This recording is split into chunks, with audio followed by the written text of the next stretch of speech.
Okay, people, we are going to start with a new chapter in biology for class 10th, and that will be how do organisms reproduce. भाई साहब organisms reproduction क्यों करते हैं? तो पहले तो भाई साहब हमको ये जानना है कि reproduction होता क्या है. What is reproduction? What is reproduction?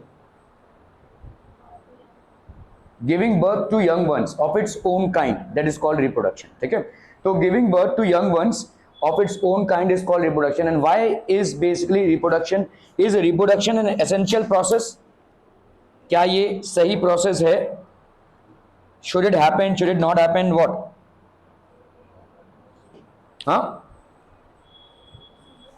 It should happen. Why? Existence of species. So for the survival of species, reproduction process has to be there. ठीक है? तो हर एक में भाई साहब आपका reproduction process होगा. तो how do organisms reproduce? ठीक है?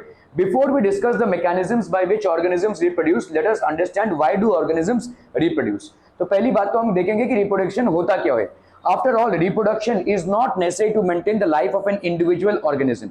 एक organism विदाउट रिप्रोडक्शन के भी जिंदा रह सकता है, लेकिन उसकी अगली पीढ़ी नहीं आएगी. ठीक है?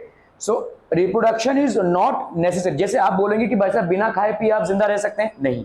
ठीक है? विदाउट कंज्यूमिंग वाटर और without consuming food can you stay alive? No. ठीक है? विदाउट, तो ये सारे आपके भाई साहब रोज के चीजें हैं जो आपको लेनी ही पड़ेंगी. But without reproduction is it possible for organism to stay alive? Yes, very much. ठीक है? Okay, so reproduction is not necessary to maintain the life of an individual organism, unlike the essential life process such as nutrition, respiration or excretion. ठीक है? तो ये आपका nutrition हो गया, respiration और एक्सक्रीशन. न्यूट्रिशन के बिना जिंदा नहीं रह सकते हम, रेस्पिरेशन के बिना जिंदा नहीं रह सकते हम, एक्सक्रीशन हमारा एक प्रोसेस है जो हमको कंप्लीट करना ही पड़ेगा. So these are processes which have to be completed for us to stay alive. Hence हमारा रिप्रोडक्शन जो है एक ऐसा प्रोसेस है जो हमारे जिंदा रहने के लिए जरूरी नहीं है. ठीक है? So we can all stay alive without being a part of the reproductive process. ठीक है? But reproduction is necessary for the survival of the species. Also if an individual organism is going to create more individuals, a lot of its energy will be spent in the process. तो काफी सारा भाई साहब energy spent होगा. ठीक है? So why should an individual organism waste energy on a process it does not need to stay alive? देखो, क्या आपके रेस्पिरेशन के प्रोसेस में एनर्जी स्पेंड हो रहा है? यस. क्या आपके एक्सक्रीशन के प्रोसेस में एनर्जी स्पेंड हो रहा है? यस. क्या आपके अब्जॉर्प्शन, फूड अब्जॉर्प्शन के प्रोसेस में एनर्जी स्पेंड हो रहा है? यस. आप देखोगे बहुत ज़्यादा खा लोगे तो आपको सुस्ती आएगी. क्यों? बहुत ज़्यादा अगर आपने खा लिया तो आपको थोड़ा सा लेजी फील होगा, थोड़ा सा स्लीपी फील करेंगे आप. क्यों? बता सकते हैं क्यों? बॉडी को ज़्यादा डाइजेशन के लिए, जितना ज़्यादा आप खाना खाएंगे उतना ज़्यादा आपके बॉडी को एनर्जी चाहिए रहेगा उसको डाइजेशन करने के लिए, और उतनी कम एनर्जी आपके पास बचेगी. ठीक है? तो इसीलिए होता है. लेकिन खाना खाने का प्रोसेस या एक्सक्रीशन का प्रोसेस या अब्जॉर्प्शन का प्रोसेस, ये सारे नेसेसरी प्रोसेसेस हैं जिसके बिना पहली बात तो हम जिंदा ही नहीं रह सकते. ठीक है? तो उनको भाई साहब करना ही पड़ेगा. लेकिन रिप्रोडक्शन का प्रोसेस हमारे लिए एक एनर्जी स्पेंडिंग प्रोसेस है. हमारे को अलाइव रखने के लिए वो एक नेसेसरी प्रोसेस नहीं है. इसके बिना भी हम आराम से अपनी जिंदगी बिता सकते हैं. ठीक है? बिता सकते हैं. तो फिर क्यों रिप्रोडक्शन करना? ठीक है? So why should an individual organism waste energy on a process it does not need to stay alive? It is obvious that we need this organisms because they reproduce. सारे ऑर्गेनिजम्स भाई साहब क्या करते हैं? आपके रिप्रोड्यूस करते हैं. If there were to be only one non-reproducing member of a particular kind, it is doubtful that we should have noticed its existence. ठीक है? अगर एक ही रिप्रोडक्टिव मेंबर, एक ही मेंबर रहेगा स्पीशीज का, तो हम उसके एग्जिस्टेंस को देखेंगे ही नहीं. ऐसा कोई स्पीशी है जो स्टेराइल है, जो वैसा प्रोड्यूस नहीं करता है, रिप्रोडक्शन नहीं करता है? ऐसा कोई भी स्पीशी है जिसका रिप्रोडक्शन नहीं होता है?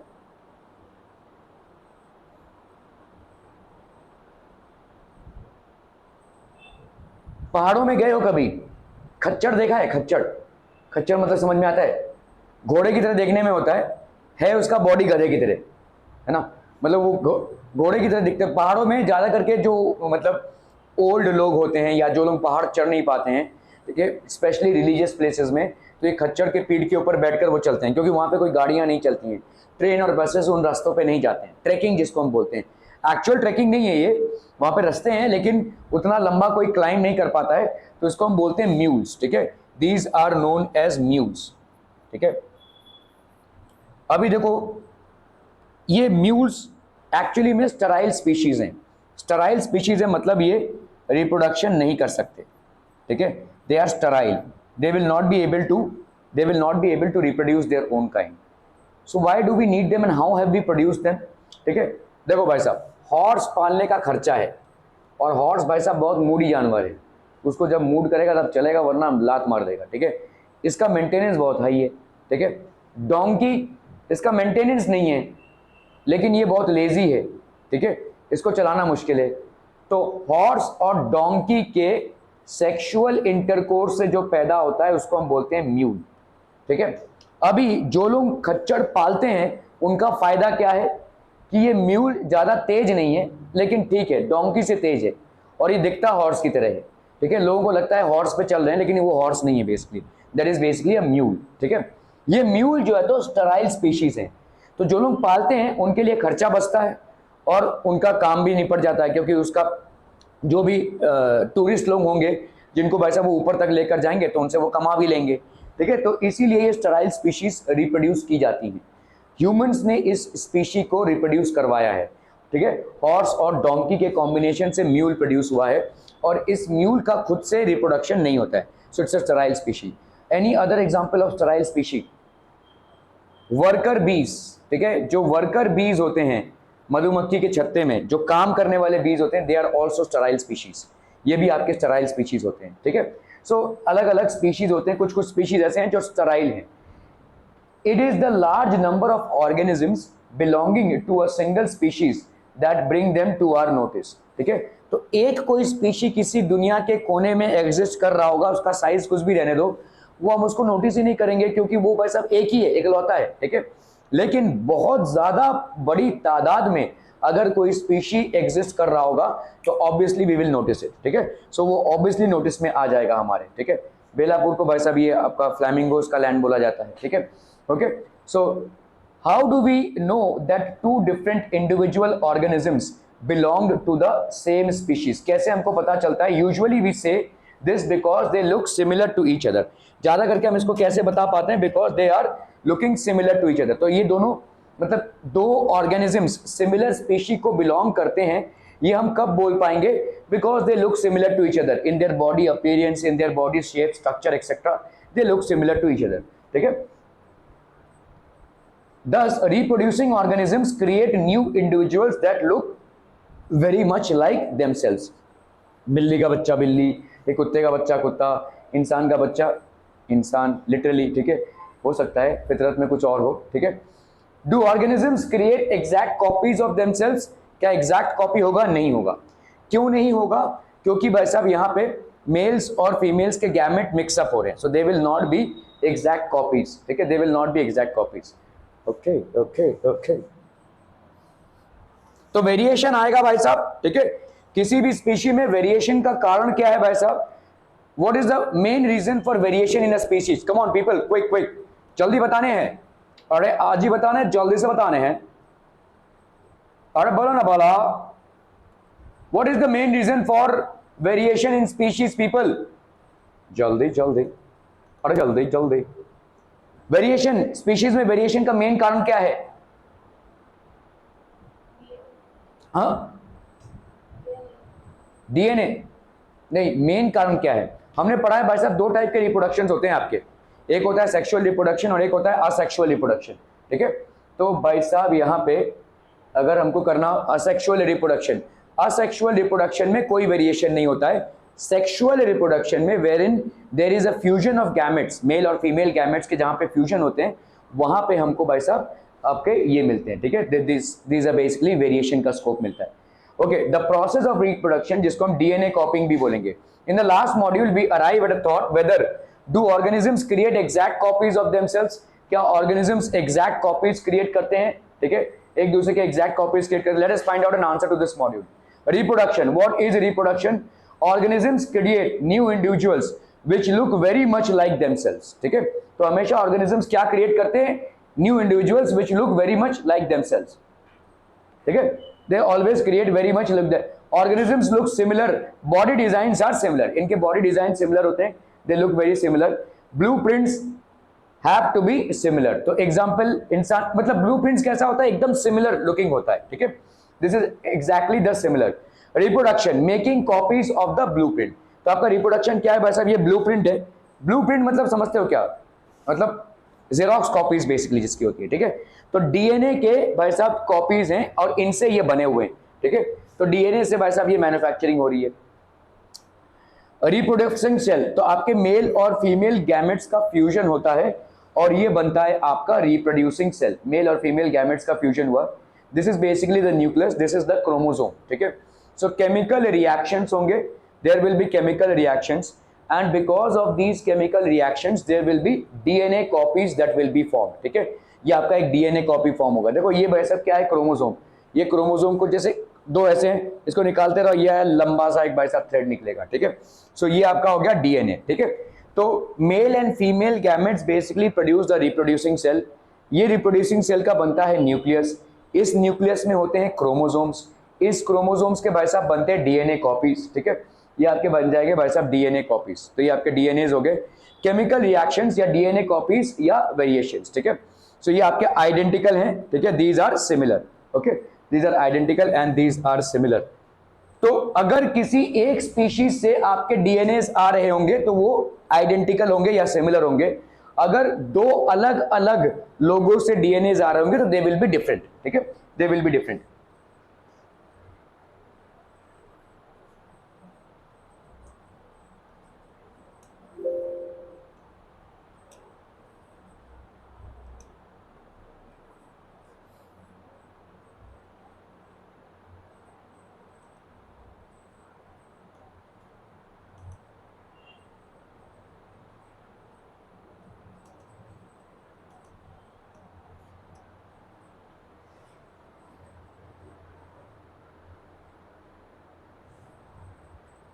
द इंपॉर्टेंस ऑफ वेरिएशन, तो वेरिएशन का इंपॉर्टेंस भाई साहब क्या है, what is the importance of variation, one importance of variation, चलिए बताइए बताइए, वेरिएशन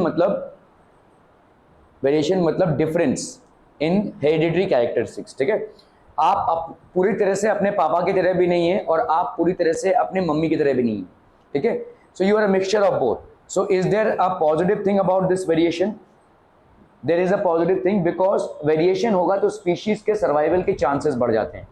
अगर सब जीरो, जैसे मान लो बैक्टीरिया की कोई कॉलोनी है, it's very easy to get rid of bacterial diseases, क्योंकि एक मेडिसिन पड़ता है और सबके सब मर जाएंगे, ठीक है, एक मेडिसिन जो एक के लिए हार्मफुल है वो दूसरे के लिए भी उतना ही हार्मफुल है, क्योंकि सब जेरोक्स कॉपीज हैं एक दूसरे की, तो सबके सब मर जाएंगे। एक मेडिसिन से सारे बैक्टीरियल कॉलोनी को आप मार सकते हैं, किसी डिजीज के बैक्टीरियल कॉलोनी को, ठीक है, you can finish them off because everybody is made up of the same material, everybody's reaction और response to the amount of poisoning that you are doing by medicine will be the same, ठीक है।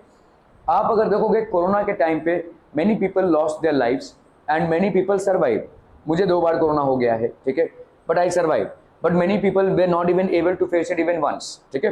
तो इसका मतलब क्या है कि आपका डिजीज सेम है, लेकिन उसी सेम स्पीशी में कुछ कुछ सर्वाइव कर रहे हैं, कुछ कुछ सर्वाइव नहीं कर पा रहे हैं। तो वेरिएशन का एडवांटेज ये है कि वेरिएशन में कैरेक्टरिस्टिक्स जो होते हैं, ठीक है, वो सर्वाइव करने के लिए होते हैं, ठीक है, तो कैरेक्टरिस्टिक्स में वेरिएशन आया हुआ है, वेरिएशन की वजह से वो कोई डिजीज को सर्वाइव कर पा रहे हैं, ठीक है, and some are not able to survive. तो variations gives better chances of survival for any species, जितना भी वैसा वेरिएशन होगा सर्वाइवल चांसेस उतने ज्यादा हो जाएंगे, ठीक है। जैसे एक एग्जांपल है, आपको मालूम है एक डिजीज है एस्थमा, एस्थमा एक डिजीज है, ठीक है, अभी एस्थमा एक डिजीज है, प्लस एक डिजीज और है आपका एनीमिया, एनीमिया मतलब समझते हैं, ठीक है, एनीमिया मतलब सिकल सेल एनीमिया बोलते हैं जिसको हम, ये लोग मतलब ज़्यादा दौड़ धूप नहीं कर सकते हैं, ये लोग ज़्यादा स्पोर्ट्स एक्टिविटी में नहीं कर सकते हैं क्योंकि इनके बॉडी में ऑक्सीजन की कमी है, एनीमिक पेशेंट्स हैं। लेकिन ये एक हेरिडिटरी डिजीज है, ये एक हेरिडिटरी डिजीज है, लेकिन इसका एक एडवांटेज है, इसका एडवांटेज ये है कि मलेरिया के मस्क्यूटो ने अगर इनको काटा तो इनको मलेरिया नहीं होगा, anaemic patients will not be suffering from malaria generally, ठीक है, क्योंकि मलेरिया का जो प्रोटोजोआ है वो ब्लड से ट्रैवल होता है, और ब्लड से ट्रैवल होता है मतलब उसको ऑक्सीजन लगेगा। भाई साहब जिसके पास खुद की ऑक्सीजन की कमी है वो दूसरे को क्या ऑक्सीजन देगा, ठीक है। तो इसीलिए the advantage that nature has given on anaemic patients who are basically suffering from anaemia due to hereditary disadvantages, ठीक है, that advantage is that they will be able to survive malaria, ठीक है। तो इस तरीके की बहुत सारी चीजें हैं जो हमको देखता है। The importance of variation, the importance of variation, populations of organisms live in well defined species, जिसको हम नीश भी बोलते हैं, ठीक है। तो ये नीश है मतलब ये आपके हैबिटेट्स हैं, ठीक है। जैसे कैमल का हैबिटेट हो गया, एक्वाटिक एनिमल्स का हैबिटेट हो गया, ठीक है, एनिमल प्लांट्स का हैबिटेट हो गया। So these are known as niches. Their body design allows them to use that particular niche. जैसे अगर आपका देखोगे पोलर बियर को अगर आप हमारे यहाँ पे लेकर आओगे तो वो मर जाएगा, गर्मी से मर जाएगा। क्यों? क्योंकि उसका जो कोट है बहुत थिक है। That coat is making it able to survive very cold Arctic conditions. हम वहां पे सर्वाइव नहीं कर सकते हैं, ठीक है, until unless we are wearing big jackets, ठीक है। लेकिन ये आराम से सर्वाइव कर सकता है क्योंकि उसका कोट इतना मोटा है। इसको भाई साहब यहाँ पे लेके आएंगे मर जाएगा, it will not be able to survive. So niche, तो यहाँ पे इसके अडेप्टेशंस हुए हैं, ठीक है, इट हैज बेसिकली अडेप्टेड। ये अडेप्टेशंस कैसे हुए रहेंगे? तो ऐसी थियरी है, मतलब ऐसा थियरी कैसा है, देखो हम ऐसा बोल रहे हैं जहाँ पे जोग्राफिकल सेपरेशंस हुए हैं, ठीक है। तो समझ लो पहले जो अर्थ था वो एक ही लैंड मास था। आज की तारीख में इतने कॉन्टिनेंट्स आपको दिख रहे हैं, ऐसा नहीं था, ठीक है। किसी ने रिकॉर्ड नहीं किया है इसको, but this is generally imagined that the earth was a central piece of mass, ठीक है। तो अर्थ भाई साहब इसके अंदर ये सब समुंदर है और यहाँ पे एक सेंट्रल पीस ऑफ मास है, ठीक है। अभी समझ लो एक बियर इधर है और एक बियर इधर है, B1 B2, लेट्स से ये है आपके कहाँ पे, these are basically where in somewhere in Africa, ठीक है। ब्लैक बियर्स जो होते हैं, ठीक है, ब्लैक बियर्स। अभी भाई साहब यहाँ पे लैंड के फॉर्मेट्स चेंज होते गए, चेंज होते गए, चेंज होते गए, और लैंड का एक टुकड़ा भाई साहब पहुंच गया यहाँ। समझ लो ये B2 इस पे था और ये यहाँ पे चला गया भाई साहब, ओ सेपरेट होते गए, सेपरेट होते गए और चले गए भाई साहब कहाँ पे, आर्कटिक रीजन में, ठीक है। ये बन गया आपका एंटार्क्टिका। ये जो बियर B2 यहाँ पे आया, ठीक है, ये धीरे धीरे धीरे धीरे, तो ये जोग्राफिकल आइसोलेशन हो गया, इनका हो गया भाई साहब जोग्राफिकल आइसोलेशन। जैसे ही आप किसी दूसरे हैबिटेट में पहुंच जाते हैं तो आपका बॉडी धीरे धीरे उस हैबिटेट को कोप अप करने की कोशिश करता है और इसके चलते आपके अंदर आते हैं वेरिएशंस, ठीक है। वही ब्लैक बियर जो अफ्रीका के हॉट जंगल्स में सरवाइव कर पा रहा था, अभी वो चला गया भाई साहब कहाँ पे, somewhere down in Australia, where there, और ऑस्ट्रेलिया नहीं, Antarctica, where there is an extremes of climate. तो अभी धीरे धीरे उसका बॉडी डेवलप होगा, धीरे धीरे, मतलब एक साथ में चेंजेस नहीं आ जाएंगे, जनरेशन आफ्टर जनरेशन भाई साहब ये चेंजेस आएंगे, ठीक है, और finally it will develop something like this, ठीक है। सो वही ब्लैक बियर का क्या ट्रांसफॉर्मेशन हो गया, एक वाइट पोलर बियर का ट्रांसफॉर्मेशन हो गया, ठीक है। That same black bear has transformed into a white polar bear. जैसे ऐसा माना जाता है कि भाई साहब जिराफ के इतने लंबे भाई साहब नेक्स क्यों हैं, क्योंकि ऐसा हुआ रहेगा कि बहुत सारे हॉर्सेस थे उस टाइम पे, और सारे हॉर्सेस ने क्या किया भाई साहब, ये सारा घास खा डाला, ठीक है। अभी भाई साहब उनको खाना मिलने के लिए उनको क्या करना पड़ेगा, जो पेड़ पौधे हैं उनके ऊपर जो टहनियाँ हैं उनके ऊपर जो है उसको मतलब यहाँ तक पहुँचना पड़ेगा। तो obviously it can not climb a tree, but ऐसे ऐसे करके थोड़ा बहुत गर्दन ऊंची करके इसको खाने की कोशिश करेगा। ये जो गर्दन ऊंची करके इसको खाने की कोशिश होगी, इससे उसकी गर्दन की लेंथ बढ़ जाएगी, और गर्दन की लेंथ बढ़ जाएगी तो ऐसा बोलते हैं लामार्किज्म में, ठीक है। Lamarck was basically a scientist who has suggested that these transformations have happened because there have been transformations in the habitats of these people या niches of these animals, ठीक है। तो इस तरीके के भाई साहब हमको देखने को मिलते हैं, ठीक है।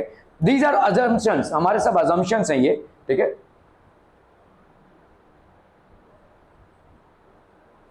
So these are nothing but our assumptions, ये एक हो गया भाई साहब, ठीक है। तो इस तरीके के assumptions हैं हमारे।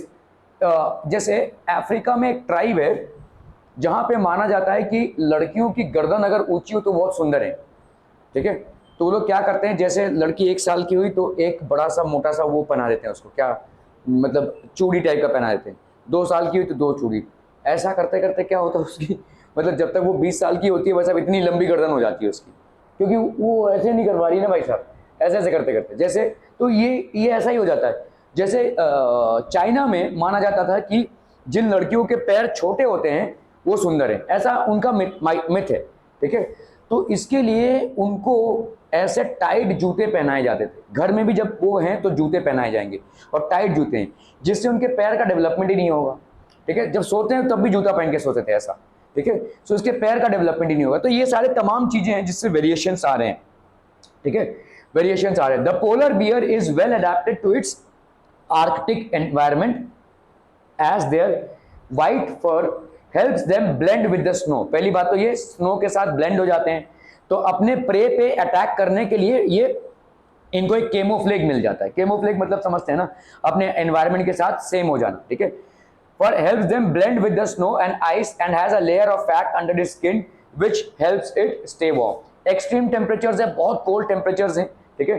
तो इसका मतलब यहाँ पे जो मोटा कोट है इनका, however niches that change because of reasons beyond the control of organisms। तो niches भाई साहब चेंज होते हैं। ये आपका एक अच्छा खासा हरा भरा एरिया था जो आपका क्या हो गया, ड्राई हो गया, ठीक है। So temperatures can go up and down. हमारे अर्थ में भाई साहब temperatures can go up and down.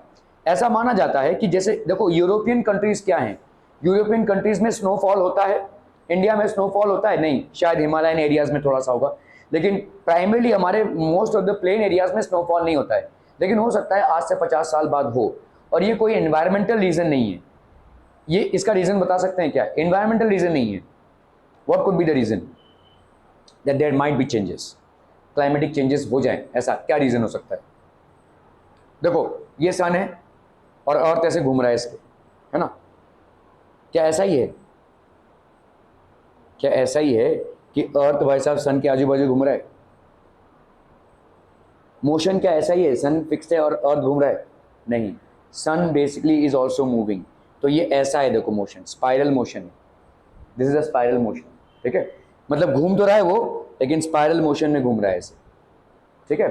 सो चीज़ें चेंज हो रही हैं, चीज़ें चेंज हो रही हैं। अगले 50 सालों में हमारे यहाँ पे यूरोपियन क्लाइमेट हो जाए और यूरोप में भाई साहब हमारे जैसा क्लाइमेट हो जाए, ऐसा बहुत सारा पॉसिबल है। This is possible, this is very much possible, क्योंकि सन के पोजिशंस आपके लिए चेंज हो जाएंगे, ठीक है। Position of suns will change, ठीक है। ओके, टेम्परेचर्स भाई साहब ऊपर नीचे जाते रहते हैं, ठीक है। वाटर लेवल्स ऑल्सो भाई साहब ऊपर नीचे होते रहते हैं, ठीक है। और मेटेओराइट हिट्स, ठीक है, मेटियोर्स जो होते हैं वो हिट कर सकते हैं भाई साहब। ऐसा माना जाता है कि डायनासोर की स्पीशीज गायब इसलिए हो गई क्योंकि there might have been a huge meteor which struck earth. The moment it struck earth the energy became, मतलब the entire earth became a huge ball of hot gases, ठीक है भाई साहब। बहुत टेम्परेचर बढ़ गया अर्थ का, जिसमें डायनासोर जैसे हैवी स्पीशीज सर्वाइव नहीं कर पाए, लेकिन अमोइबा जैसा छोटा सा एक स्पीशीज सर्वाइव कर गया, और शायद हम सब अमोइबा से आ रहे हैं। That is the theory that is there, okay. So variations भाई साहब इंपॉर्टेंट क्यों हैं, ठीक है? Why are variations important? If this is drastically altered population will be wiped out, ठीक है। तो अगर भाई साहब बहुत ज्यादा चेंज आ गया, पॉपुलेशंस आपके भाई साहब खत्म हो जाएंगे, ठीक है। तो however if some variations are present populations can survive. बहुत ज्यादा अगर वेरिएशन आ गया तो भाई साहब पॉपुलेशन सर्वाइव नहीं कर पाएगा, और कोई भी वेरिएशन नहीं आया तो भी पॉपुलेशन को रिस्क है, ठीक है। In both the cases population is at risk. If there is too much of variation, the population will not be able to survive. If there is lesser amount of, if there is too much of variation, population survive नहीं कर पाएंगी, ठीक है। अगर कोई variation नहीं हो रहा है तो भी पॉपुलेशन का सर्वाइव करना मुश्किल है, लेकिन सराउंडिंग कंडीशंस के साथ थोड़े बहुत वेरिएशंस अगर आते रहेंगे, it will be easier for the population to survive, ठीक है। तो आपके भाई साहब, for example the Indian pipe plant earlier was photosynthetic due to the presence of chlorophyll. तो ये इंडियन पाइप प्लांट है, ये भाई साहब फोटोसिंथेटिक था, मतलब अपना फूड खुद बना सकता था due to the presence of chlorophyll.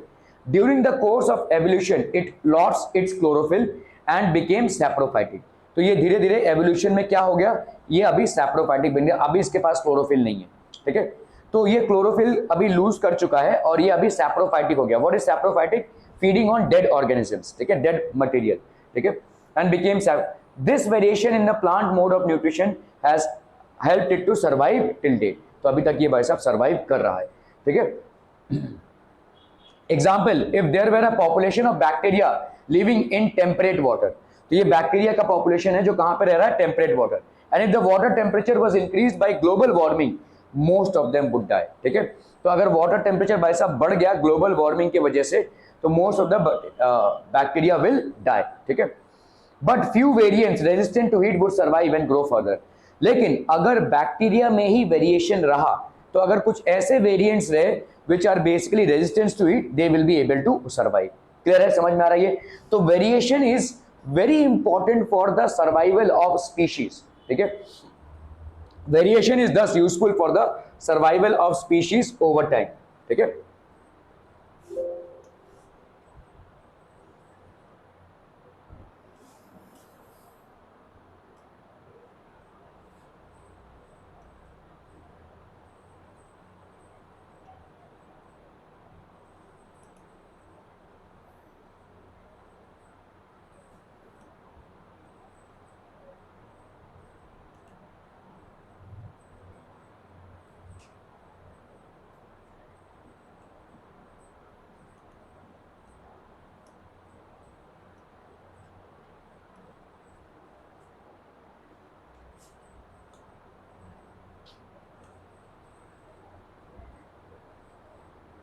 तो हमने देखा यहाँ पे अभी तक कि रिप्रोडक्शन जरूरी क्यों है।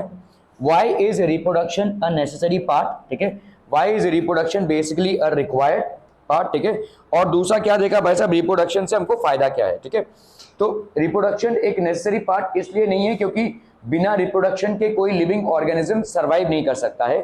रिप्रोडक्शन एक नेसेसरी पार्ट इसलिए है क्योंकि अगर रिप्रोडक्शन ना होए तो स्पीशीज आगे नहीं बढ़ेंगी, there will be no evolution of species. ठीक है, the species will die there and then, वो खत्म हो जाएंगे, लुप्त हो जाएंगी। ठीक है, दूसरा क्या है भाई साहब, वाई, तो मोड्स के रिप्रोडक्शन का और क्या दूसरा एलिमेंट है जो इंपॉर्टेंट है रिप्रोडक्शन में, स्पेशली सेक्सुअल रिप्रोडक्शन में आपके वेरिएशंस आते हैं, और variations are the ones which will allow the species to survive. ठीक है, तो आपके सर्वाइवल इंस्टिंक्ट्स बढ़ते हैं अगर वेरिएशंस आते हैं तो। ठीक है, okay, now we'll talk about modes of reproduction. So we have seen that asexual reproduction, इसमें कोई वेरिएशन नहीं होगा, सेक्सुअल रिप्रोडक्शन में वेरिएशन होगा।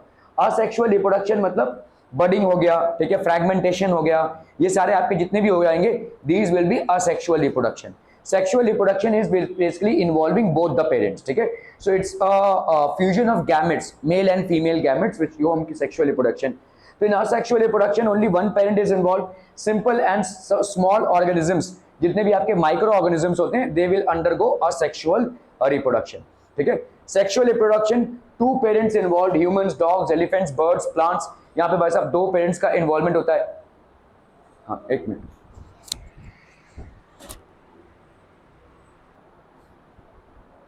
Only one parent is involve, simple and small organism, ज्यादा करके आपके माइक्रो ऑर्गेनिजम्स। असेक्सुअल रिप्रोडक्शन आपके एनिमल्स में भी होता है और प्लांट्स में भी होता है। ठीक है, बडिंग, फ्रैगमेंटेशन, ये सारी चीजें जो है आपको एनिमल्स में भी देखने को मिलेगी और प्लांट्स में भी देखने को मिलेगी। ठीक है, सेक्सुअल रिप्रोडक्शन यहाँ पे टू पेरेंट्स आर इन्वॉल्व, ज्यादा करके आपके जितने भी कॉम्प्लेक्स ऑर्गेनिजम्स हैं या हायर ऑर्गेनिजम्स हैं उनमें आपको इस तरीके का सेक्सुअल रिप्रोडक्शन देखने को मिलेगा। Humans, dogs, elephants, birds, plants, इन सब को आप देखेंगे उसमें। ठीक है, ओके ओके ओके। सो आप देखोगे भाई साहब ये आपके हो गए। So these are basically asexual modes of reproduction, sorry, sexual modes of reproduction. Modes of reproduction used by single organisms. तो asexual reproduction है तो आपका fission, जैसे आपका भाई साहब ये क्या है, what is this?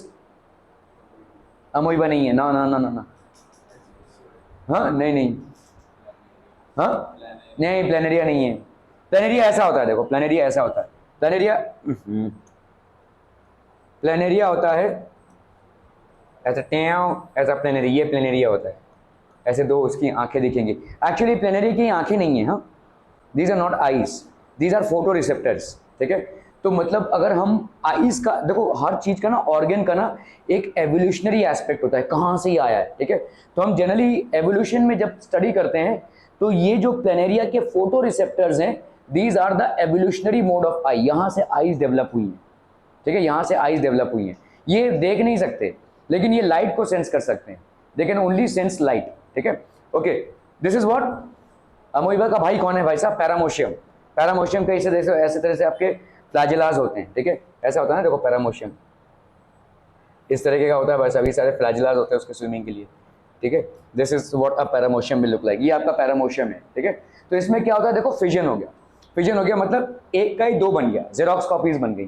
ठीक है, तो एक का ही दो बन गया, फिजन हो गया। ये फ्रैगमेंटेशन मतलब क्या होता है, देखो ऐसे cut cut cut cut cut cut cut cut. ठीक है, तो ये ऐसे कट होते जाएंगे, टुकड़े होते जाएंगे, this is called fragmentation. Regeneration, हाँ यहाँ पे आता है आपका प्लेनेरिया। प्लेनेरिया का अगर बीच में से काट दोगे भाई साहब फिर से वो नया बन जाएगा, ठीक है, it will again form a planaria, ठीक है। तो इस तरह से अगर आप देखोगे रीजेनरेशन, बीच में से कोई काटता नहीं है, वो खुद ही कट जाते हैं। जैसे छिपकली का है भाई साहब, छिपकली की पूंछ पकड़ लो, छिपकली अलग हो जाएगी, ठीक है, उसको कोई फर्क नहीं पड़ेगा, ठीक है, फिर से नया आपका पूंछ आ जाएगा उसका, ठीक है। तो fission, fragmentation and regeneration, budding होता है, देखो बडिंग ईस्ट में होता है, ठीक है, ईस्ट में आपका इस तरह से बडिंग होता है। तो 1 से 2, 2 से 4, 4 से 8, ठीक है, जितने भी आपके फ्लेवर्ड प्रोडक्ट्स हैं, अल्कोहल हो गया या जिस चीज का भी आप फ्रैगमेंटेशन अपना फर्मेंटेशन कराते हैं, इडली हो गया भाई साहब, जलेबी का, जलेबी कैसे बनता है, ऐसा टेस्टी कैसे बनता है, वो मैदा होता है, उसको भाई साहब फेंट के रखते हैं हम और उसको सड़ाते हैं, बेसिकली सड़ाते क्या है, ईस्ट डाल देते हैं उसमें, ईस्ट भाई साहब फैल जाता है, फर्मेंटेशन हो जाता है, उसके बाद हम उसका जलेबी बना सकते हैं। तो fission, fragmentation, regeneration and budding. Vegetative propagation, भाई साहब वेजिटेटिव प्रोपोगेशन क्या होता है, वेजिटेशन से प्रोपोगेशन होता है, वेजिटेटिव प्रोपोगेशन, ठीक है। वेजिटेटिव प्रोपोगेशन मतलब, भला भला जल्दी से बोला,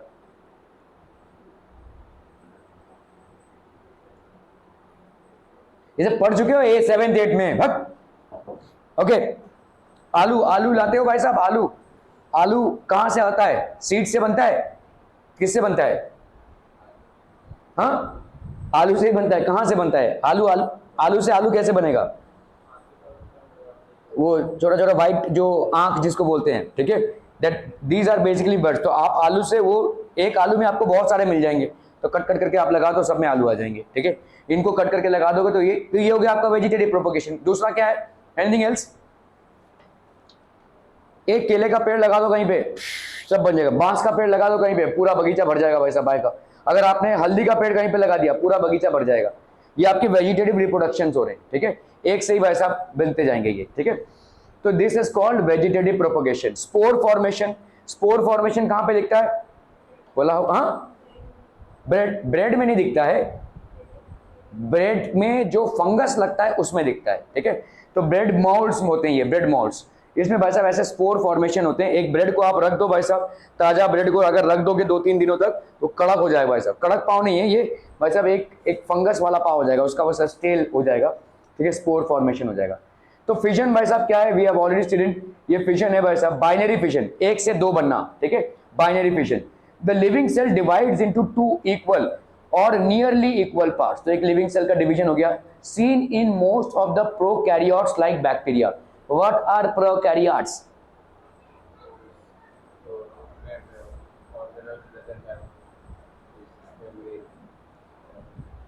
ऑर्गेनेल्स, मेम्ब्रेन नहीं है, प्रॉपरली सेपरेटेड मेम्ब्रेन्स नहीं है, जितने भी सेल ऑर्गेनेल्स होंगे इनके प्रॉपर मेम्ब्रेन्स नहीं है। अब आप इसको ऐसे समझो ना भाई साहब, आपके घर में ये एक समझ लो एक फ्लैट है, ठीक है, और आपका समझ लो एक किचन एरिया होगा, है ना, एक भाई साहब आपका लिविंग रूम होगा, एक भाई साहब आपका बेडरूम होगा, एक आपका भाई साहब बाथरूम होगा, इस तरह का रहेगा, है ना, घर जनरली रहता है।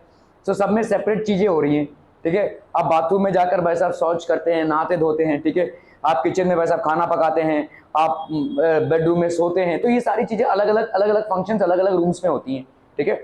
अगर सब चीजें का कोई बैरियर ना रहे तो क्या हो जाएगा, जहां पे भाई साहब खा रहे हैं वहीं पे पॉटी भी कर रहे हैं, वहां पे ऐसा पूरा ऐसा हो जाएगा, डिसऑर्गेनाइज हो जाएगा, ठीक है।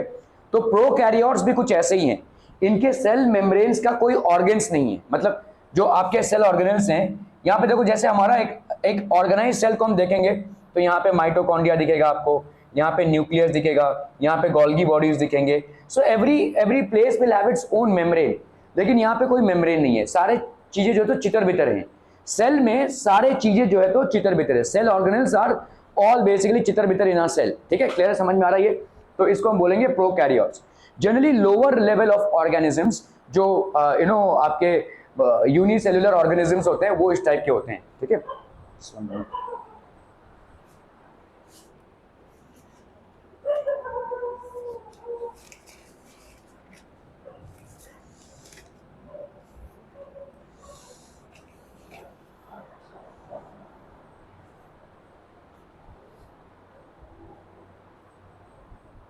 तो ज्यादा करके जितने भी प्रोकैरियोट्स होते हैं, प्रोकैरियोट्स लाइक बैक्टीरिया, बैक्टीरिया जैसे मतलब लोअर लेवल ऑफ ऑर्गेनिजम्स जितने भी होते हैं, ठीक है, दे डिवाइड इनटू 2, ठीक है, most of the prokaryotes. Some protozoa, कुछ प्रोटोजोवंस भी होते हैं।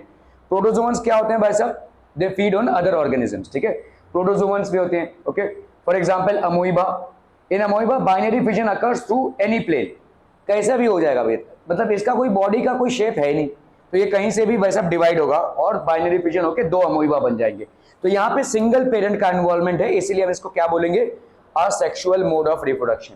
इस बाइनरी अंडरस्टूड पीपल, बाइन मतलब होता है टू और फिजन मतलब दो पार्ट्स में डिवाइड होना। Binary fission means the division into exactly two equal parts is known as binary fission. Amoeba में दिखेगा आपको, ठीक है, ओके। सो दिस इज कोई भी प्लेन में, hence it is called a simple binary fission. In case of paramecium, जैसे आपने देखा भाई साहब paramecium, fission occurs through transverse section. ये हो गया भाई साहब, ये हो गया आपका लॉन्गिट्यूड और ये हो गया आपका ट्रांसवर्स, ठीक है। ये हो गया आपका लॉन्गिट्यूड सेक्शन, इसमें नहीं होगा, इसमें होगा। Binary fission in amoeba is across any plane, किसी भी प्लेन में हो जाएगा। Fission in paramecium is only along the transverse section, ठीक है। पैरामोशियम में सिर्फ ट्रांसवर्स सेक्शन में ही होगा, बाइनरी फिजन इस प्लेन में नहीं होगा, ठीक है, not in the longitudinal section, ठीक है। And it is called transverse binary fission, ठीक है, transverse binary fission. In case of euglena और leishmania, binary fission occurs through longitudinal section, तो इधर से होगा भाई साहब लॉन्गिट्यूडनल सेक्शन, ठीक है, इधर से होगा। जैसे यहाँ पे डिवीजन हो गया, यार फटाक हो गया, ठीक है। Euglena is basically considered to be some, Euglena is a species between plants and animals. क्यों हम इसको प्लांट्स और एनिमल्स के बीच में कंसिडर करते हैं, क्योंकि इट कैन मूव। ये देखिए इसका फ्लैजेला, ये मूव कर सकता है। लेकिन दूसरी चीज इसके अंदर है कि it can produce its own food because of presence of chlorophyll. तो इसका भाई साहब प्लांट्स के साथ भी सिमिलैरिटी है और इसका एनिमल्स के साथ भी सिमिलैरिटी है, ठीक है। That is called vertical section, ठीक है। And it is called longitudinal binary fission, ठीक है। Multiple fission seen in plasmodium and amoeba, multiple fissions हो रहे हैं, बहुत सारे फिजन्स। प्लाज्मोडियम क्या होता है, मलेरिया का बैक्टीरिया, मलेरिया का बेसिकली प्रोटोजोआ है ये, ठीक है, प्लाज्मोडियम, ठीक है। अमोइबा, सो मल्टीपल फिजन्स हो रहे हैं। It occurs during unfavourable conditions. Unfavourable condition मतलब इनके सर्वाइवल के लिए जब इनके आसपास के कंडीशंस फेवरेबल नहीं है तब जाके ऐसा होगा, ठीक है, during unfavourable conditions. Amoeba becomes almost round and secretes a hard covering called a cyst. तो ये सिस्ट क्या हो जाता है, इसको बचाता है, ठीक है। ये अमोइबा ऐसा राउंड हो जाएगा और इसके आजू बाजू एक सिस्ट डेवलप होगा। ये सिस्ट इसके लिए एक प्रोटेक्टिव कवरिंग हो जाएगी, ना कोई चीज अंदर से बाहर जा सकती है, ना ही कोई चीज बाहर से अंदर आ सकती है, क्योंकि ये अभी अनफेवरेबल सर्कमस्टेंसेस पे है। इसके आबो हवा जिस एनवायरनमेंट में ये है, it will not be able to sustain its life, ठीक है, okay, unfavourable. Inside the nucleus divides into many nuclei followed by the division of cytoplasm. तो अंदर ही अंदर ये क्या करेगा भाई साहब, डिवाइड होने लगेगा। जब तक भाई साहब आपके फेवरेबल कंडीशंस नहीं होते हैं तब तक ये डिविजन्स चलते रहेंगे और as a result many daughter cells are form. और फाइनली जब टाइम आता है फेवरेबल कंडीशन का तो ये सिस्ट फट जाएगा और ये सारे रिलीज हो जाएंगे, ठीक है। So during favourable conditions the cyst burst releasing daughter cells. Amoeba में आपको दोनों टाइप का दिख रहा है। एक होता है बाइनरी फिजन, मतलब अमोइबा है उसका एनवायरनमेंट भी अच्छा खासा है तो वो एक से दो बन गया, ये हो गया बाइनरी फिजन। और यहाँ पे मल्टीपल फिजन मतलब ये होता है कब, अनफेवरेबल सर्कमस्टेंसेस में। अमोइबा भाई साहब गोल पिंड सा हो जाता है, ठीक है, और ये अमोइबा के चारों बाजू क्या डेवलप हो जाता है, सिस्ट। तो अभी अमोइबा के पास कोई काम नहीं है, ना ही कोई चीज अंदर से बाहर आ रही है और ना ही बाहर से अंदर जा रही है, तो अंदर ही अंदर डिवीजन चालू हो जाएगा, ठीक है, बहुत सारे डॉटर सेल्स बन जाएंगे और फाइनली जब कंडीशंस विल बी फेवरेबल ये फट जाएगा और ये भाई साहब रिलीज हो जाएगा, ठीक है। So they will be release in large numbers, ठीक है। तो ये हो गया आपका मल्टीपल फिजन। बाइनरी फिजन और मल्टीपल फिजन का मामला समझ में आ रहा है, बहुत बढ़िया भाई साहब, बहुत बढ़िया।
ओके अभी हम देखेंगे भाई साहब बडिंग और फ्रैगमेंटेशन। ये आपका एक्चुअल माइक्रोस्कोप से निकाला गया है, ठीक है।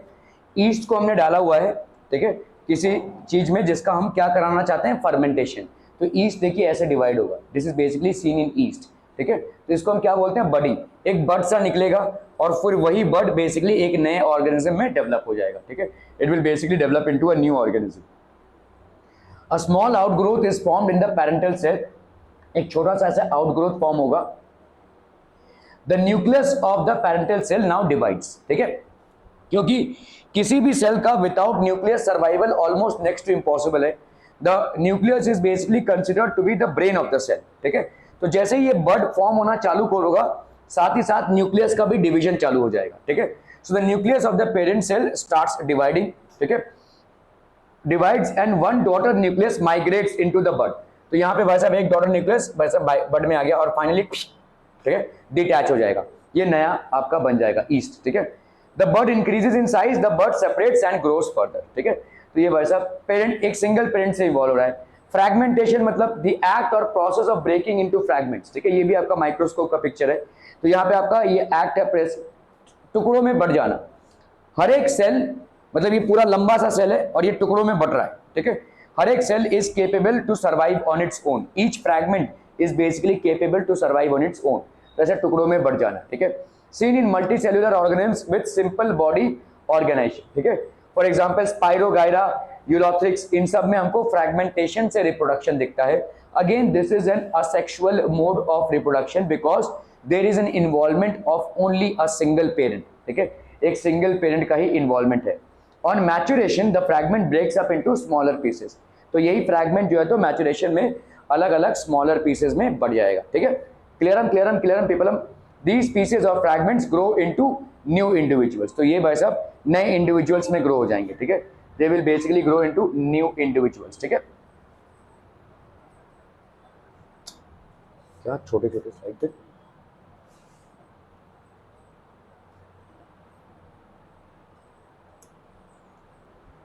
ओके सो इस तरीके का देखो रीजनरेशन हमको कहाँ देखने को मिलता है। If the individual is cut off और broken into many pieces, these pieces grow into separate individuals, ठीक है।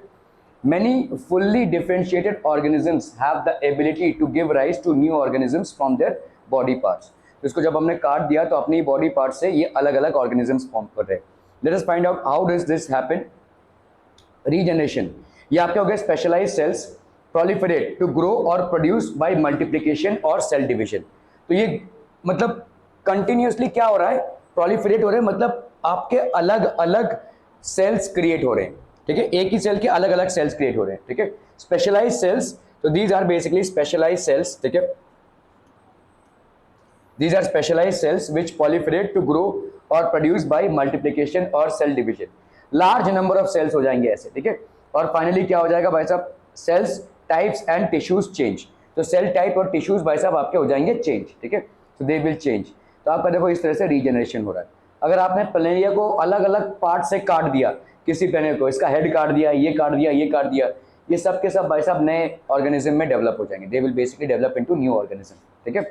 तो स्पेशलाइज्ड सेल्स क्या हो रहे हैं, प्रोलिफरेट मतलब डिविजन्स हो रहे हैं into large number of cells and cell types and tissues change and organise sequence में ये फिर से फिर एक नया ऑर्गेनिज्म प्रॉपर कर लेंगे, ठीक है, और डेवलपमेंट हो जाएगा। देखो, ठीक है, आपने इसको काट दिया वैसे इसका टेल काट दिया, इसकी मुंडी उड़ा दी, इसके बीच का पोर्शन काट दिया, फिर देखो इस मुंडी से ये पूरा बॉडी डेवलप हो जाएगा, इस टेल से ये पूरा बॉडी डेवलप हो जाएगा, ठीक है। It will actually develop into a newer body. So this is called regeneration, ठीक है। Regeneration is not the same as reproduction. Regeneration is the reconstruction of entire body from the isolated body cells. किसी एक body part को आपने काट दिया है और उस एक बॉडी पार्ट से आपका फिर से पूरा का पूरा बॉडी डेवलप होना, इसको हम बोलते हैं regeneration. It is not the same as reproduction, ठीक है। Body gets cut into pieces but animals can not wait to be cut to reproduce, ठीक है। तो ये सिर्फ कुछ ही एनिमल्स में ऐसा देखने को मिलता है। Therefore regeneration is not the same as reproduction. Reproduction मतलब क्या होता है, एक इंडिविजुअल से दूसरा इंडिविजुअल का creation, that is called reproduction. Regeneration मतलब काट दिया उसको लेकिन फिर वहां से नया नया बन गया, ठीक है, इसको हम बोलते हैं रीजनरेशन, ठीक है। This called regeneration is not the same as reproduction. अरे क्या यार, ट्र ट्र ट्र ट्र ट्र ट्र ट्र ट्र ट्र ट्र ट्र।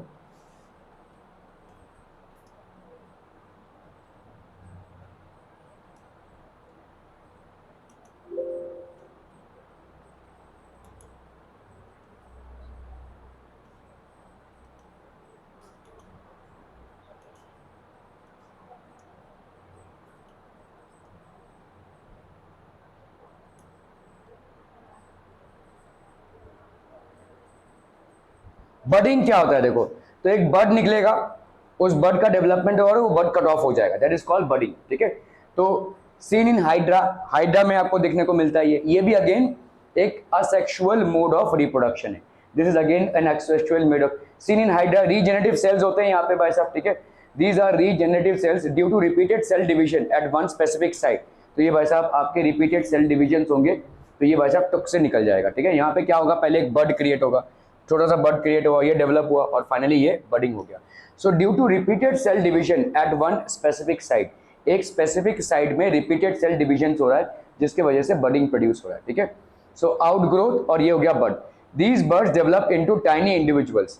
ठीक है, ये आपके टाइनी इंडिविजुअल्स में डेवलप हो गए। ठीक है, when fully mature detach from parent body become new independent individuals. तो जब ये फुल्ली मैच्योर हो जाते हैं तो ये क्या हो जाएंगे, पेरेंट बॉडी से डिटैच होकर पूरे एक नए इंडिविजुअल की तरह बिहेव करेंगे। They will basically act as a new individual. So it is seen in Hydra. ठीक है, vegetative propagation, now will talk about vegetative propagation. इसको हम देख पाते हैं किसमें, प्लांट्स में।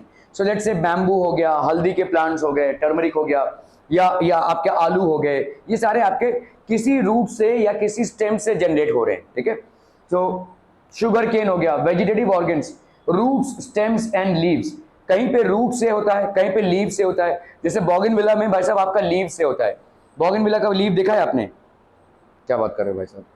तो ये जब लीव गिरता है ना, तो उसमें से रूट्स निकलते हैं और फिर उसमें से नया प्लांट हो जाता है। तो कहीं कहीं पे लीव से होता है, कहीं कहीं पे रूट से होता है। रूट से होने वाला जैसे शुगर केन हो गया, रूट से नया प्लांट डेवलप होता है। एक बैम्बू हो गया, ठीक है, रूट से नया प्लांट डेवलप हो रहा है। स्टेम से, हाँ, रोज, ठीक है, और क्या स्टेम से, अरे आलू भाई साहब, आलू is basically stem, it is not root. ठीक है, आलू, ठीक है। सो ये वेजिटेटिव रिप्रोडक्शन ऑर्गन्स हो गए, रूट, स्टेम्स एंड लीव्स। तो आप देखो यहाँ पे अलग अलग, देखो आलू में जैसे स्टेम इन्वॉल्व है। आलू जो होता है वो आपका स्टेम होता है, रूट नहीं होता है। ठीक है, यहाँ पे रूट से हो रहा है, यहाँ पे देखो लीव्स, बोगनविला है बेसिकली ये, इस तरह से लीव से ही प्लांट। तो आप देखोगे कोई भी बोगनविला प्लांट के नीचे लीव्स गिरते हैं और उसी लीव से भाई साहब फिर से प्लांट्स उगाते हैं। ठीक है, डेवलप इनटू न्यू प्लांट्स। सो वेजिटेटिव प्रोपोगेशन मतलब किसी प्लांट के रूट्स, स्टेम्स या लीव्स से नया प्लांट का डेवलप होना, रिप्रोडक्शन होना, that is called vegetative reproduction. ठीक है, सो बायरोफाइलम, ठीक है, ब्रायोफाइलम, ठीक है, in the notches along the leaf margin. तो आपका देखो ऐसा लीफ मार्जिन है और यहाँ से छोटे छोटे प्लांट्स ऐसे निकलेंगे, किसमें, बोगनविला में। ठीक है, so buds are produced, develop into a new plant, और इसी से ऐसे बर्ड्स प्रोड्यूस होंगे ऐसे। ठीक है, यहाँ पे बर्ड्स प्रोड्यूस होंगे और उसमें से रूट्स निकल आएंगे और यही नए प्लांट्स बन जाएंगे। तो इनके प्लांट्स के जो लीव्स हैं उसी से बन रहा है। This property of vegetative propagation is used in methods such as layering और grafting to grow many plants like sugarcane, roses and grapes for agricultural purposes. ठीक है, शुगर केन में क्या करते हैं हम, देखो अगर हमको मजबूत वैरायटी का शुगर केन चाहिए तो शुगर केन तो सीड से डेवलप नहीं हो रहा है, तो शुगर केन का एक हमने काट दिया और दूसरे शुगर केन को हमको ला के इसमें ग्राफ्टिंग कर दी, जो अच्छा स्पीशी है। ठीक है, पहले वाले स्पीशी के साथ दूसरे वाले स्पीशी को हमने ज्वाइन कर दिया, ये, और इसको बांध देते हैं हम, बेसिकली बांध देते हैं और फिर नया प्लांट या नया स्पीशी डेवलप हो जाएगा। ठीक है, तो इसको हम क्या बोलते हैं, लेयरिंग और ग्राफ्टिंग। शुगर केन हो गया, रोजेस जैसे आपने बताया अभी भाई साहब, रोजेस को कट करते हैं और जगह दूसरे जगह पे लगाते हैं, या दूसरे प्लांट पे भी हम लगा सकते हैं, दूसरे रोज प्लांट पे भी लगा सकते हैं रोजेस, और ग्रेप्स फॉर एग्रीकल्चरल पर्पसेस, क्योंकि ये तीनों चीज हम कंज्यूम करते हैं। ठीक है, फ्लोरिकल्चर में भाई साहब रोजेस का बहुत सारा महत्व है, शुगर केन तो ऑब्वियसली शुगर इंडस्ट्री आपकी इसी पे चल रही है, और ग्रेप्स भाई साहब आपके ग्रेप जूस वगैरह सारा। ठीक है, तो इसको हम इससे ग्राफ्टिंग से कंपेयर करते हैं। तो इस तरह से आपका देखो ऐसा प्लांट जाएगा, फिर से नया आ जाएगा, इस तरह से फिर एक नया प्लांट होगा। ठीक है, इस तरह से, तो आप देखो इस प्लांट का ऐसे आया इधर से, ठीक है, और इसको हमने ऐसा एक पहले एक मजबूत इसको हमने बांध दिया, जैसे बांध दिया तो ये अपने आप चढ़ने लगेगा और इसके यहाँ से रूट्स धीरे धीरे डेवलप होने लगेंगे, ठीक है। At later point of time the roots will develop और ये सख्त हो जाएगा, ठीक है। लेयरिंग, ग्राफ्टिंग बोलते हैं हम इसको। देखो ऐसे दो प्लांट्स को हमने क्या किया भाई साहब, इसके ऊपर ठूस, इसको काटा, दूसरे की टहनी इसके ऊपर लगा दी और इसको भाई साहब टाइटली बांध दिया, ऐसे टाइटली बांध दिया, ठीक है। इनमें कैसे वेरिएशन लाएंगे, क्योंकि ये वेजिटेटिव प्रोपोगेशन है तो इनमें वेरिएशन लाने का कोई तरीका नहीं है ना भाई साहब। अगर सीड्स बन रहे हैं तो वो सेक्सुअल रिप्रोडक्शन का नतीजा होगा तो उसमें वेरिएशन तो आएगा, उसमें हम वेरिएशंस ला सकते हैं। लेकिन ऐसे प्लांट्स में कैसे वेरिएशन लाएंगे जहां पे सीड्स नहीं है, तो ये सब लेयरिंग और ग्राफ्टिंग से हम वेरिएशंस लाते हैं, ठीक है। तो दूसरे प्लांट के, एक दूसरे स्पीशी के प्लांट को हमने इसमें टाई अप कर दिया तो एक नया स्पीशी डेवलप होगा, ठीक है। Advantages, plants can bear flowers and fruit earlier than those produce from seeds, ठीक है। तो इसमें एक एडवांटेज क्या हो जाएगा, जो सीड से प्लांट्स होते हैं और लेयरिंग और ग्राफ्टिंग से होते हैं, इनमें भाई साहब सीड्स, फ्लावर्स जल्दी आ जाएंगे, फ्रूट्स भी जल्दी आ जाएंगे। Also use to propagate plants that have lost the capacity to produce seeds, कुछ ऐसे भी प्लांट्स होते हैं जिनमें सीड्स प्रोड्यूस करने की और कैपेसिटी नहीं रह जाती। बनाना, ऑरेंज, रोज, जैस्मिन, तो इनके पास भाई साहब अभी रोज में से कहीं से आपको सीड मिलेगा नहीं ना भाई साहब, जैस्मिन प्लांट में कहीं पे आपको सीड मिलेगा नहीं, तो इनके भाई साहब फ्लावर्स तो प्रोड्यूस होते हैं लेकिन साथ ही साथ फ्रूट्स नहीं प्रोड्यूस होते, और फ्रूट्स नहीं प्रोड्यूस होते हैं तो सीड्स नहीं प्रोड्यूस होते हैं। तो इनको हम कैसे रिप्रोड्यूस कराएं, this is the way to reproduce them, उनकी टहनियों को लगाकर हम रिप्रोड्यूस कराते हैं, ठीक है। बनाना, ऑरेंज, रोज, जैस्मिन, ठीक है। Plants produced are genetically similar to the parent plant to have all its characteristics. Since this is an asexual mode of reproduction, इसीलिए genetic characteristics में आपको कोई ज़्यादा भेदभाव नहीं मिलेगा, ठीक है। It is going to be almost the same. अरे क्या यार,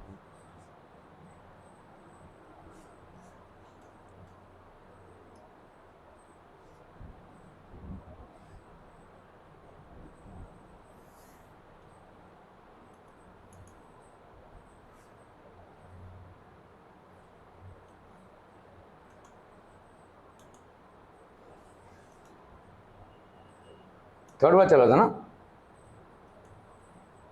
सेवेंथ वाला खत्म हुआ, थर्ड वाला ही चला था ना।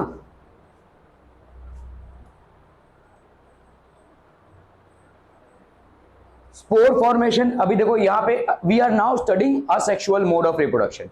तो स्पोर फॉर्मेशन में भाई साहब क्या होता है, स्पोर फॉर्मेशन जैसे आपका फंगस वगैरह में होता है, ब्रेड में जो फंगस लग जाता है, एक मॉइस्ट ब्रेड को आप बाहर रख दो, 3 दिन बाद आप उसको खा नहीं पाओगे, क्यों, तो उसके उसमें लग गया है फंगस। ये फंगस कैसे भाई साहब, तो इसके जड़ों से ऐसे ये फूट फूट के भाई साहब ऐसे बिखर गया है, ठीक है, स्पोर फॉर्मेशन हुआ है, ठीक है।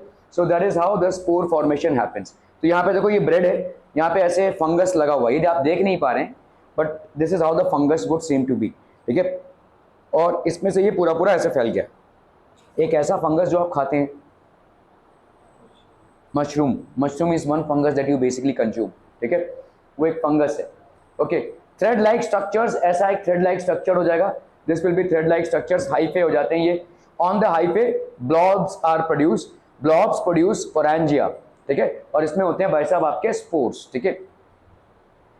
These spores are covered with thick walls that protect them, तो इनके भाई साहब थिक वॉल्स होते हैं जो इनको प्रोटेक्ट करते हैं, ठीक है।